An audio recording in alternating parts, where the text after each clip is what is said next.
Hello बच्चों, कैसे हैं आप सब। मेरा नाम है आशीष पांडे और आप पढ़ रहे हैं द टॉपिक मास्टर में अपने प्यारे से बैच टारगेट 100 बैच में।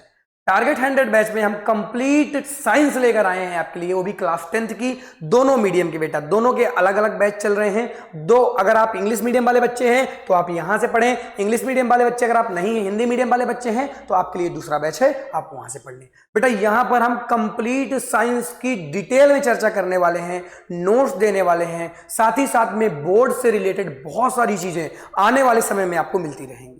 आज हमने अपने चैप्टर को स्टार्ट ही कर दिया था कल ही, और आज हमें बेटा आगे बढ़ना है। और हमारा जो पहला चैप्टर है वो है केमिकल रिएक्शन एंड इक्वेशन। बेटा इसको हमने स्टार्ट कर दिया था, आपको पता होगा, आपने लेक्चर नंबर पहला देखा होगा। आज हम लेक्चर नंबर 2 की बात करने वाले हैं, जिसमें मैं आपको बताऊंगा कि केमिकल रिएक्शंस क्या होती हैं और केमिकल रिएक्शंस को लिखते कैसे हैं और किन किन बातों का ध्यान रखते हैं जब हम केमिकल रिएक्शन को लिख रहे होते हैं। बेटा ये बहुत ज्यादा इंपॉर्टेंट है आपके लिए। बेटा ये टॉपिक आपके लिए इंपॉर्टेंट तो इसलिए हो जाता है क्योंकि जब हम क्लास 8 तक की बात करते हैं, अभी आप क्लास 8 में थे, फिर आप क्लास 9th में थे, 9th में हमने थोड़ा सा टच किया था, लेकिन 10th में एक नया टॉपिक मिला, कुछ नया आ गया। वो क्या है? वो है केमिकल रिएक्शन, जो हमने ना ही 8 में पढ़ा और ना ही 9 में पढ़े। आज हम 10th में हैं और कुछ नया आ गया। वो केमिकल रिएक्शन क्या है, कैसे होती हैं, कैसे लिखते हैं, बैलेंसिंग क्या है, इस तरह की चीजें, बहुत सारी चीजें हैं जिससे बच्चे डाउटफुल हो जाते हैं। उनको लगता है कि सर क्या करूं मैं, कैसे रिएक्शंस को समझूं, और इसके बाद ये क्यों बन जा रहा है, रिएक्शन को लिखते कैसे हैं, क्यों लिखते हैं। बेटा सब कुछ यहां से आपको पता चलने वाला है। बेटा यहां पर मैं आपको सिखाऊंगा केमिकल रिएक्शन को कैसे लिखते हैं, कौन कौन से सिंबल हैं जो किन किन चीजों को बताते हैं। कई बार सिंबल लग के आ जाता है, आपको पता ही नहीं कि सिंबल का मतलब क्या है। अब सपोज दैट ये सिंबल मैंने लगा दिया, मैंने ऐसे सिंबल लगा दिया, अब ये क्या है सर, अपने को तो नहीं पता क्या है। तो बेटा सारे सिंबल की भी बात करेंगे हम साथ साथ में, तो इसीलिए ध्यान से इस वीडियो को देखना, अच्छी तरीके से चीजों को समझना। ठीक है सर, अच्छी तरीके से देखेंगे और अच्छी तरीके से समझेंगे। तो जाओ स्टार्ट करते हैं फिर आज के इस लेक्चर को, और ध्यान से चीजों को देखते हैं। बेटा आ जाओ, देखो केमिकल रिएक्शन की अगर मैं बात करता हूं तो केमिकल रिएक्शन क्या है बेटा। पहले इस चीज को समझो कि हमारे पास कुछ है और उससे हम कुछ बना रहे हैं। जैसे मान लो तुम सब्जी बनाते हो, तो सब्जी बनाने से पहले मुझे रॉ मटेरियल्स की आवश्यकता पड़ती है। उन्हीं रॉ मटेरियल से तुम क्या बना देते हो, सब्जी बना देते हो। तो पहले तो कुछ चाहिए, अगर किसी चीज को बनाना है तो पहले तो कुछ चाहिए, तभी उससे कुछ बना सकते हैं। अब मैंने कह दिया रोटी बनाओ, तुम्हारे पास आटा नहीं है तो रोटी कैसे बनेगी बेटा। शक्तिमान तो नहीं होगी, हमारा बन गया, शक्तिमान को जरूरत नहीं पड़ती है। तो बेटा कुछ ना कुछ हमें पहले से कुछ ना कुछ मैटर की आवश्यकता पड़ेगी, मटेरियल की आवश्यकता पड़ेगी। उन्हीं मटेरियल से हम नए मटेरियल बना देते हैं। तो सपोज दैट मैंने एक एग्जांपल लिया, वो एग्जांपल है जैसे H2 प्लस O2। बेटा इन दोनों को मैंने मिलाया, जब इन दोनों को मैंने जब मिलाया तो मैंने बना क्या दिया, मैंने बना दिया H2O। बेटा क्या बना दिया, H2O बना दिया। तो यहां पर अगर आप ध्यान से देखेंगे तो बेटा बीच में मैंने एक एरो बनाया है। इस एरो के अगर तुम इस तरफ आओगे तो इसको मैं कहूंगा ये पार्ट 1 हो जाता है रिएक्शन का। ये पार्ट 1 हो जाता है बेटा, किसका, ये पार्ट 1 हो जाता है रिएक्शन का बेटा, और ये पार्ट 2 हो जाता है रिएक्शन का। दो पार्ट में रिएक्शन बटी होती है, एक एरो के इस तरफ, एक एरो के इस तरफ बेटा। तो इस तरफ वाले को हम लोग किस नाम से जानते हैं, इस तरफ वाले को बेटा हम लोग रिएक्टेंट के नाम से जानते हैं। रिएक्टेंट के नाम से जानते हैं, किस नाम से जानते हैं बेटा, रिएक्टेंट के नाम से जानते हैं। और जो तीर के इस तरफ है, जो एरो के इस तरफ है बेटा, इसको हम लोग प्रोडक्ट के नाम से जानते हैं। इसको हम लोग प्रोडक्ट के नाम से जानते हैं। तो यहां से क्या तुमको ये क्लियर होता है क्या कि बेटा क्या रिएक्टेंट है और क्या प्रोडक्ट है। प्रोडक्ट क्या है, जो रिएक्टेंट से बन रहा है बेटा। रिएक्टेंट आपस में मिल रहे हैं और क्या बना रहे हैं बेटा, प्रोडक्ट को बना रहे हैं। और एक चीज और याद रखना कि यहां पर बेटा जो प्रोडक्ट बन रहा है वो हमेशा कैसा बनेगा, वो हमेशा बेटा नया बनेगा। कैसा बनेगा बेटा, नया बनेगा। सर नया कहां बना, आ जाओ दिखाता हूं कैसे नया नहीं बना। यहां पे मैंने क्या लिया था बेटा, हाइड्रोजन लिया था। बेटा यहां पर मैंने क्या लिया था, ऑक्सीजन लिया था। और बना क्या, बना बेटा वाटर। H2O किसका फार्मूला है, H2O बेटा वाटर का फार्मूला है। तो सर ये वाटर बना कैसे, यहां पे तो वाटर नहीं था, बना वाटर बेटा। तो क्योंकि ये वाटर क्या है, क्योंकि ये वाटर बेटा प्रोडक्ट है, और प्रोडक्ट हमेशा कैसे बनते हैं बेटा, प्रोडक्ट हमेशा नए बनते हैं, कुछ नया बन जाता है, और कुछ नया कौन बनवाता है बेटा, रिएक्टेंट बनवाता है।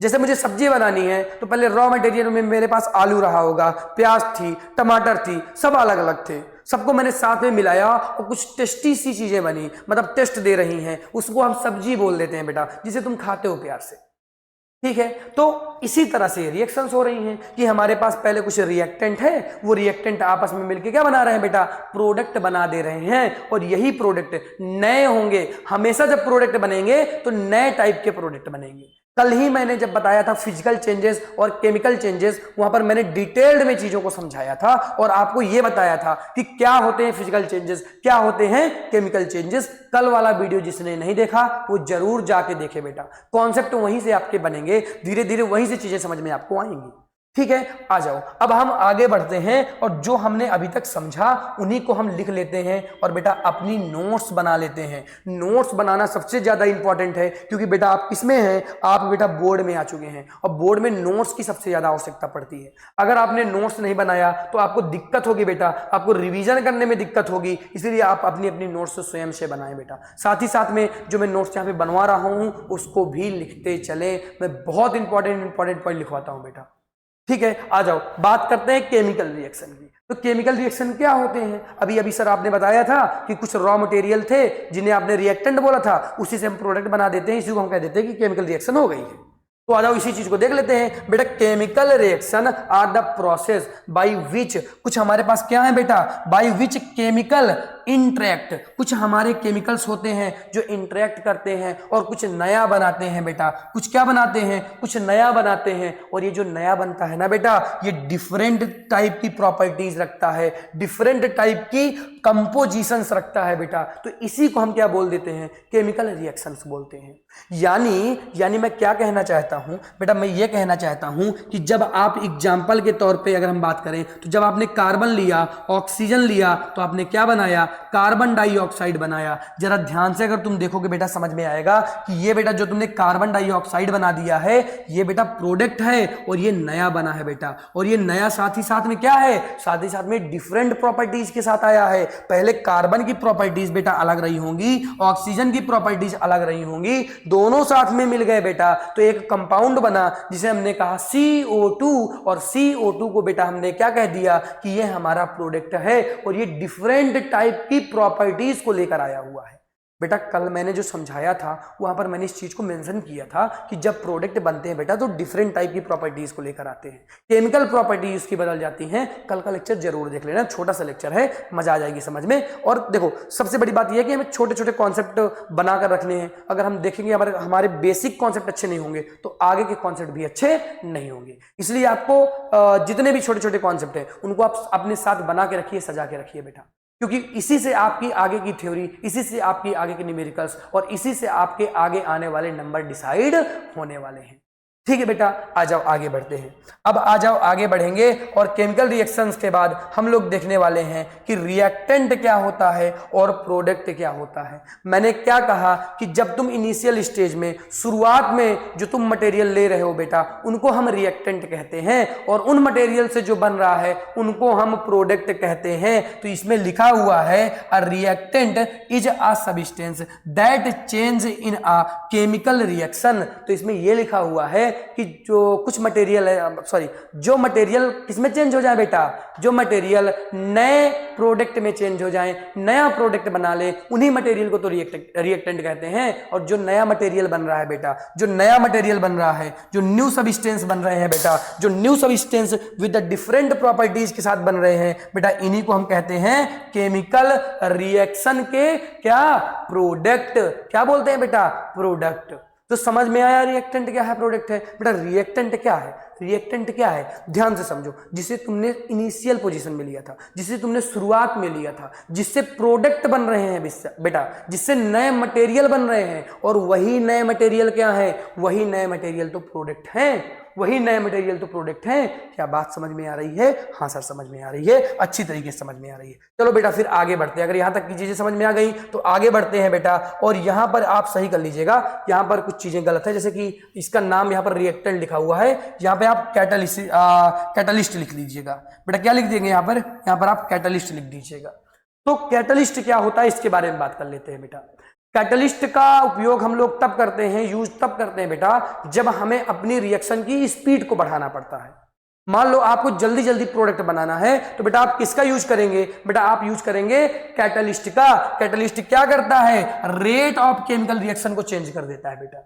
रेट ऑफ केमिकल रिएक्शन को चेंज करने की कैपेबिलिटी किसके पास रहती है? कैटलिस्ट के पास रहती है। साथ ही साथ में बेटा ये कभी खर्च नहीं होता है बेटा, नॉट कंज्यूम्ड, ये कभी खर्च नहीं होता, कंज्यूम नहीं होता। तुम एक रिएक्शन करवा रहे हो, अगर तुम्हें उस रिएक्शन को तेज करवाना है तो आपको कैटलिस्ट को लेके आना पड़ेगा और उसको बैठा दो। जब तक वो बैठा रहेगा रिएक्शन तेज होगी, उसको हटा दो, वो खर्च नहीं होगा। ठीक वैसा है जैसे मान लो आपका घर बन रहा है, अब आपका घर बन रहा, सारे वर्कर हैं लगे आराम काम कर रहे हैं, धीमे धीमे काम कर रहे हैं बेटा।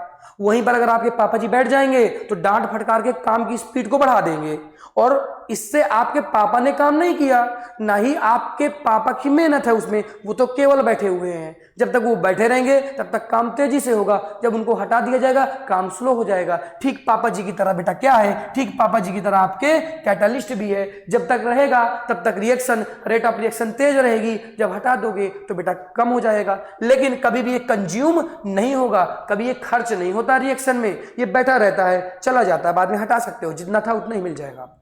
ठीक है बेटा, तो समझ में आया क्या कि कैटलिस्ट क्या होते हैं? हाँ सर कैटलिस्ट समझ में आ गया, और अच्छी तरीके से समझ में आ गया बेटा। अब यहां से समझदारी वाली बातें स्टार्ट हो जाती हैं, यहां से कुछ आपको नया मिलने वाला है। यहां मैं आपको सिखाऊंगा कि किस तरह से आप अपनी केमिकल रिएक्शंस को लिखते हैं, किन बातों का ध्यान रखते हैं जब आप केमिकल रिएक्शन को लिखते हैं। बेटा पहली बात अगर आप याद रखें, अगर मैं पहला पॉइंट लिखाऊं बेटा, तो पहले पॉइंट में आपको याद ये रखना है, पहले पॉइंट में याद आपको ये रखना है कि रिएक्शन के बेटा दो पार्ट होते हैं। केमिकल रिएक्शन के बेटा, केमिकल रिएक्शन के दो पार्ट होते हैं। कितने पार्ट होते हैं बेटा? दो पार्ट होते हैं। एक पार्ट ओल्ड वाला रहता है बेटा, एक पार्ट ओल्ड वाला रहता है बेटा, और एक पार्ट न्यू वाला रहता है। सर ये न्यू कहाँ से बनते हैं? बेटा यही ओल्ड किसको बनाते हैं? यही ओल्ड न्यू को बनाते हैं। बेटा जो ओल्ड मटेरियल हमारे पास रहते हैं, जो बेटा क्या रहते हैं? ओल्ड मटेरियल रहते हैं बेटा, इन्हीं मटेरियल को हम लोग रिएक्टेंट बोलते हैं। क्या बोलते हैं बेटा? रिएक्टेंट बोलते हैं। क्या इतनी बातें समझ में आई? और इन्हीं रिएक्टेंट से बेटा जो न्यू बन रहा है, जो न्यू बन रहा है बेटा, इसी को हम क्या बोलते हैं? इसी को हम लोग प्रोडक्ट बोलते हैं। क्या बोलते हैं बेटा? इसी को हम लोग प्रोडक्ट बोलते हैं। तो यानी अगर मुझे रिएक्शन लिखनी है तो मैं रिएक्शन को ऐसे लिखता हूं कि एक तरफ मैं क्या लिख दूंगा? रिएक्टेंट लिख दूंगा बेटा। क्या लिख दूंगा? रिएक्टेंट लिख दूंगा। और उन्हीं रिएक्टेंट से एक एरो लगाकर मैं बना दूंगा, क्या? एरो लगाकर मैं बना दूंगा प्रोडक्ट। और प्रोडक्ट हमेशा कैसे रहेंगे? जो प्रोडक्ट बनेंगे बेटा वो नए बनेंगे, न्यू बनेंगे बेटा। लेकिन न्यू बनाने वाला है कौन? बेटा न्यू बनाने वाला कौन है? न्यू बनाने वाला रिएक्टेंट ही है जो प्रोडक्ट को बना रहा है। तो यानी आपको रिएक्टेंट और प्रोडक्ट तो लिखने पड़ेंगे। फॉर एग्जाम्पल बेटा मैंने फिर से वही सेम एग्जाम्पल लिया कि अगर मैं कार्बन ले लूं और मैं ऑक्सीजन ले लूं बेटा, तो बनेगा क्या? कार्बन डाइऑक्साइड CO2 बन जाएगा। अगर आप ध्यान से देखेंगे तो बेटा ये वाला पार्ट बेटा किसको बताता है? रिएक्टेंट को बताता है। और ये जो कार्बन डाइऑक्साइड है जो नया बना है बेटा, ये किसको बताता है? ये प्रोडक्ट को बताता है। तो पहली बात आपको समझ में आई क्या? पहला पॉइंट सभी बच्चे नोट डाउन कर लेंगे। रिएक्शन को कैसे लिखते हैं बेटा मैं बता रहा हूं। ये बहुत ज्यादा इंपॉर्टेंट इसलिए है क्योंकि अगर आपको रिएक्शन लिखना ही नहीं आता तो आप कैसे ये पूरे के पूरे चैप्टर को संभाल पाएंगे, कैसे इस चैप्टर को बेटा पढ़ पाएंगे? समझ रहे हो मेरी बात को? हाँ सर समझ रहे हैं बेटा। ये पॉइंट लिख गया, ठीक है ठीक है ठीक है, ये पॉइंट लिख गया। तो अब हम अगले पॉइंट की तरफ बढ़ेंगे बेटा। पॉइंट नंबर 2 की हम लोग बात करने वाले हैं। पॉइंट नंबर फर्स्ट में बेटा हमने सीख लिया है, क्या सीख लिया है कि हम लोग क्या लेते हैं बेटा, हम लोग लेते हैं रिएक्टेंट। क्या लेते हैं बेटा? रिएक्टेंट लेते हैं, और इसी रिएक्टेंट से क्या बना देते हैं बेटा? इसी रिएक्टेंट से प्रोडक्ट बना देते हैं। हमने यहां तक की बातें सीख ली बेटा। अगर मुझे रिएक्टेंट से प्रोडक्ट बनाना है और मुझे ये लगता है कि यार मैं जल्दी जल्दी बनाऊं, तो तुम्हें क्या करना पड़ेगा? तुम उसको टेम्परेचर दे दो बेटा, टेम्परेचर दे दो। क्या दे दो बेटा? टेम्परेचर दे दो। टेम्परेचर से क्या होगा बेटा? रेट, बेटा टेम्परेचर से क्या होगा? रेट ऑफ केमिकल रिएक्शन बेटा बढ़ जाएगी। टेम्परेचर देने से क्या हो जाएगा? रेट ऑफ केमिकल रिएक्शन बढ़ जाएगी। और रेट ऑफ केमिकल रिएक्शन अगर बढ़ जाएगी तो यानी प्रोडक्ट आपके जल्दी जल्दी बनेंगे, यानी ज्यादा मात्रा पर बनेंगे, मोर बनेंगे बेटा। समझ में आ रहा है कि नहीं आ रहा? हाँ सर। टेम्परेचर अगर मिलाते हैं तो रेट ऑफ केमिकल रिएक्शन बढ़ जाती है। साथ ही साथ में बेटा तुम प्रेशर मिला दो। क्या मिला दो? प्रेशर मिला दो बेटा, तब भी आपकी रिएक्शन क्या हो जाएगी? रिएक्शन की स्पीड बढ़ जाएगी। क्या इतनी बातें समझ में आ गई? क्या 2 पॉइंट समझ में आ गए? हाँ सर आ गए बेटा। तीसरा पॉइंट इसी से रिलेटेड है, इसीलिए मैं यहीं पर लिखना चाहूंगा। तीसरा पॉइंट बेटा ये है कि जब हम टेम्परेचर की बात करते हैं तो टेम्परेचर का बेटा एक सिंबल होता है। टेम्परेचर की क्या होता है बेटा? एक सिंबल होता है। इस तरह से हम लोग टेम्परेचर को दिखाते हैं। अगर रिएक्शन में कभी मान लो ये रिएक्शन है, अगर ये तीर मैंने बना दी, ये मैंने एरो बना दिया, अगर इस एरो में कहीं पर इस तरह की चीजें बनी हैं, ये ऐसा बना हुआ है बेटा, तो समझ जाना कि यहां पर टेम्परेचर का उपयोग किया गया है। किसका उपयोग किया गया है बेटा? टेम्परेचर का उपयोग किया गया है। इतनी बातें समझ में आई? हाँ सर इतनी बातें समझ में आई बेटा। आगे बढ़ते हैं, अब हम चीजों को देखते हैं, थोड़ा सा आगे बढ़ेंगे और चीजों को देखेंगे। ठीक है, मैंने 3 पॉइंट बता दिए बेटा। 4th पॉइंट की बात करते हैं। आ जाओ 4th पॉइंट की बात करते हैं। देखो बेटा, जब भी तुम केमिकल रिएक्शन लिखना बेटा, जब भी हमें केमिकल रिएक्शन लिखना है तो हमें इन बातों का ध्यान रखना कि हमें फिजिकल स्टेट को जरूर मेंशन करना है। जैसे अगर हम बात करते हैं किसकी? फिजिकल स्टेट बेटा कितने टाइप की होती हैं? फिजिकल स्टेट बेटा होती हैं 3 टाइप की। एक तो होता है बेटा सॉलिड। क्या होता है? सॉलिड। दूसरा होता है क्या बेटा? लिक्विड। क्या होता है बेटा? लिक्विड। और तीसरा और लास्ट क्या है? गैस बेटा। 3 तरीके की स्टेज हमने पढ़ा था क्लास 9th में, और इनको हमें जरूर मेंशन करना पड़ेगा। जैसे सॉलिड को हम स्मॉल s से, लिक्विड को हम l से, और गैस को हम लोग g से करते हैं। और साथ ही साथ में अगर कोई एक्वस मीडियम है जिसमें हम लोग बात कर रहे हैं वाटर वगैरह की, तो वहां पर हम लोग AQ भी लिख सकते हैं। लिक्विड की जगह हम लोग AQ भी लिख सकते हैं बेटा। इन्हें हम मेंशन करेंगे जब हम रिएक्शन लिखेंगे। सर कैसे लिखेंगे? एक बार रिएक्शन लिख के भी बता दीजिए। आ जाओ बता देता हूं बेटा, आ जाओ बता देता हूं। सेम रिएक्शन, कार्बन को मिला दो ऑक्सीजन के साथ, बन जाएगा, रट गई सर, ये रिएक्शन तो रट ही गई है। बहुत दिनों से रिएक्शन समझा रहे हैं सर, रिएक्शन बदल दीजिए। बिल्कुल बेटा बदल देंगे, पहले इसको रट लो बेटा। यहां पर जो हम कार्बन लेते हैं ना, ये कार्बन कोयला है जिससे तुम देखते हो कि भट्टियां वगैरह जलती हैं। तो कार्बन बेटा किस फॉर्म में है? कार्बन सॉलिड फॉर्म में है। और ऑक्सीजन भी सॉलिड फॉर्म में है क्या बेटा? ऑक्सीजन सॉलिड फॉर्म में नहीं होती है, ये गैसियस फॉर्म में है। एक सॉलिड है, एक गैस है। जो बन रहा है बेटा CO2 भी गैस रहता है। तो इस तरह करके आपको इनकी फिजिकल स्टेट बेटा मेंशन करनी पड़ेगी, आपको लिखना पड़ेगा। सर हमें कैसे पता चलेगा कि कौन क्या है? बेटा प्रैक्टिस से ही पता चलेगा, इसका कोई दूसरा सॉल्यूशन नहीं है, ना ही मेरे पास ऐसी कोई दवा है कि मैं तुम्हें पिला दूं और तुमको पता चल जाए। ठीक है, इसमें तुम्हें प्रैक्टिस करनी पड़ेगी। प्रैक्टिस के दौरान ही समझ में आएगा कि फिजिकल को किस तरह से लिखते हैं, कौन सी स्टेट गैस है, कौन सी लिक्विड है और कौन सी सॉलिड है बेटा। ये प्रैक्टिस के दौरान आ जाएगा। इस पूरे चैप्टर में बहुत रिएक्शन हम पढ़ने वाले हैं, बहुत सारे एग्जाम्पल हम पढ़ेंगे, उसी दौरान आपको पता चल जाएगा। बस आपको ध्यान रखना सारे एग्जाम्पल बेटा। ठीक है ठीक है ठीक है सर, बिल्कुल हम ध्यान रखेंगे। अब आप आगे बढ़िए। ठीक है बेटा, हम पॉइंट नंबर 5 पर जाएंगे। अब कौन से पॉइंट में जाएंगे बेटा? हम पॉइंट नंबर 5 में जाएंगे और कुछ बातें मैं इंपॉर्टेंट बताने वाला हूं, यहां पर ध्यान से समझिएगा बेटा। पॉइंट नंबर 5 में मैं गया। पॉइंट नंबर 5, अरे भैया ये पॉइंट नंबर 5 में मैं गया। बेटा जब मैं रिएक्टेंट की बात करता हूं, रिएक्टेंट को इस बार मैंने R से लिखा है, प्रोडक्ट को इस बार मैंने P से लिखा है, तो बेटा इनके बीच में तुमने देखा था कि एक एरो था। क्या था बेटा? एक एरो था। अब हो सकता है कि वो एरो बेटा ऐसे हो, या हो सकता है बेटा और लगा दो, और हो सकता है कि वही एरो अब ऐसा भी हो सकता है, या वो एरो ऐसा हो। इन दोनों एरो में से रिएक्टेंट और प्रोडक्ट के बीच में कोई सा भी एरो हो सकता है, और दोनों एरो अलग अलग चीजों को बताते हैं।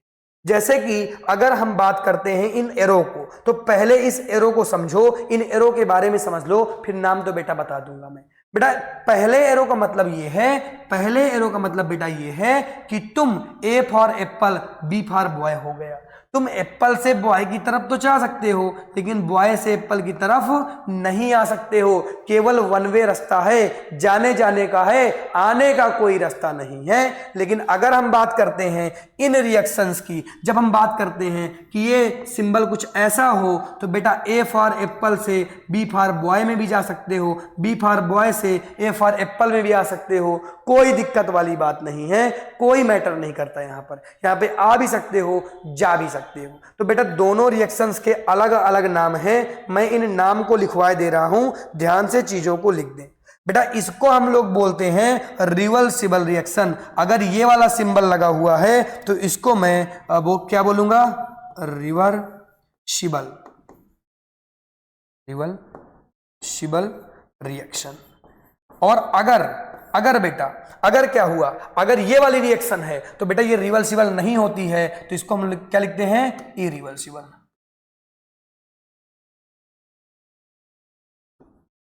इरिवर्सिबल बोलेंगे। तो बेटा दो तरीके की रिएक्शन होती हैं, एक तो इरिवर्सिबल, एक तो होता है रिवर्सिबल। तो बेटा दोनों रिएक्शन को ध्यान से समझिएगा। अगर जा सकते हो और आ भी सकते हो तो रिवर्सिबल है, जाओ भी आओ भी।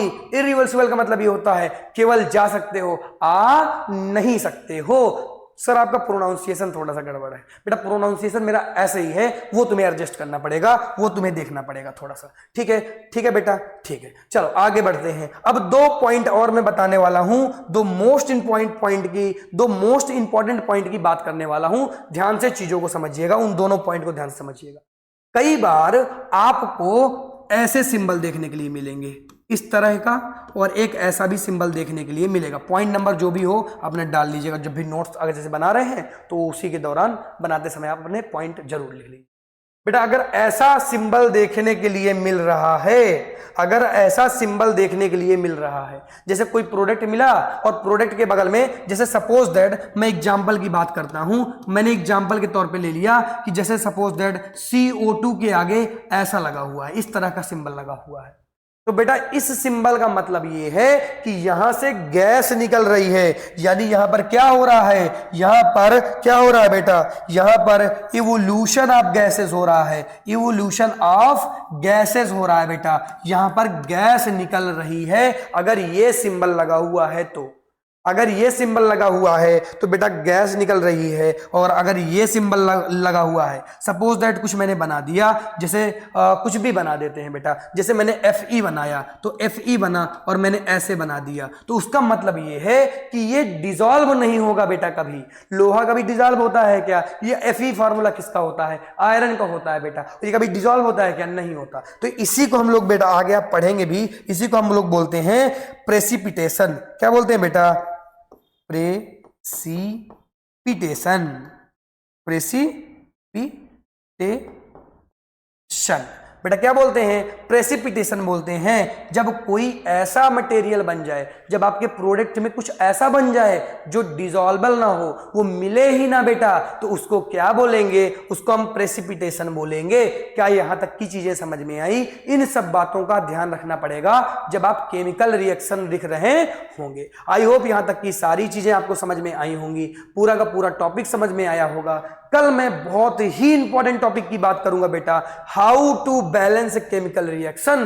केमिकल रिएक्शन को कैसे बैलेंस करते हैं बेटा, बहुत इंपॉर्टेंट टॉपिक होने वाला है, बहुत ज्यादा पूछा जाने वाला टॉपिक है। आपके बोर्ड में क्वेश्चन यहां से फिक्स आएगा, तो कल का लेक्चर बहुत ज्यादा इंपॉर्टेंट है। सभी बच्चे टाइम से कल का लेक्चर देख लेंगे। Thank you so much for watching. मिलता हूं मैं आपसे नेक्स्ट लेक्चर पर।